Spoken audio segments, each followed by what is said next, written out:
Hi, I'm Joe Blitzstein from the Harvard Statistics Department, where I've been teaching since 2006. I teach probability, statistics, and data science. My name is Xiao Liman. I'm a professor of statistics at Harvard.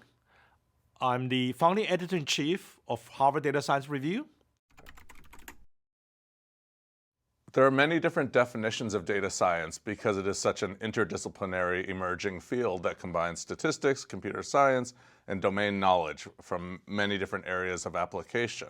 If you heard somebody say, I'm a scientist, you get a general feelings, ideas what they do, but you probably will be asking the questions like, what kind of scientist you are? Are you a physicist? Are you a chemist? Are you a biologist? Like science is a collection of the fields to deal with the physical world, and the data science is a collection of the field to deal with the digital world. So just as literacy involves being able to read and write, data literacy involves reading and writing with data. What does that mean? It means understanding and interpreting correctly the numbers that are around us involving various real-world phenomena and avoiding all kinds of pitfalls. Now we're entering the digital age. Newspapers were talking about data mining, AIs, sometimes even more technical terms like, p-values, causal inference. When we talk about data literacy, we really want to be actively put that as a part of the education, just like we're putting the writing and the readings. You need to understand the basic notion of the data, basic notion of uncertainty. When you see a picture, you talk about data visualizations. What do I see? You see a histogram, you see these bars, like what do they tell us? We are in the age of data. We are so surrounded by massive data sets as well as small data sets, data that is being used to make medical decisions and policy decisions all over the world in many different contexts. And it is so easy to make mistakes with data and to fall into various traps. It is very easy to be fooled with data. During the pandemic, we are all worried about, getting infected. But we also need to go out, to live our life. You're doing some calculation of your risk.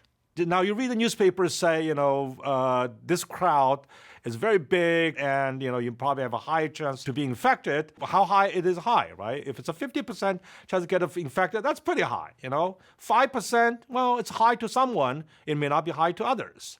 It's very much like a reading and a writing. You need to say, I understand what the information is. And you also sometimes not only help yourself, you will help your loved one. And there is, I think, the data literacy become even more important because not only you need to understand it, you need to find a way to communicate to others, probably even is less well prepared than you are. And in that process, how much you understand really helps how well you can communicate. Because data science is so broad, it's like in almost any subject you are interested in, I can tell you, say, hey, there is an angle to think about data science, think about data at least. So you can get a person interested in, not by trying to change their interests, but by rather to enhance their interest. There are so many career paths today that involve data science because data is everywhere. And more companies, they have data and they don't know what to do with it. And they need people who have some level of expertise for how do we make principled conclusions from the data, how do we learn from the data and communicate the results, hopefully in an ethical manner. For example, in vaccine development, we have the underlying biological data all the way to the clinical trials that collect data and try to assess the safety and efficacy of the new vaccine. One of the most important parts of data science is predictive modeling, which just means we have some data and we want to predict future data that we have not yet observed. One of the most important applications of predictive modeling is climate change, where we want to collect data about the climate over time and predict what's going to happen. So I got really interested in data science when I realized that there is such a thing as data science, as opposed to every different field of study having its own way of handling data, that there is one unified set of principles and techniques for thinking about data where we might use the same method both for a problem from biology as for a problem from astronomy or a problem from economics.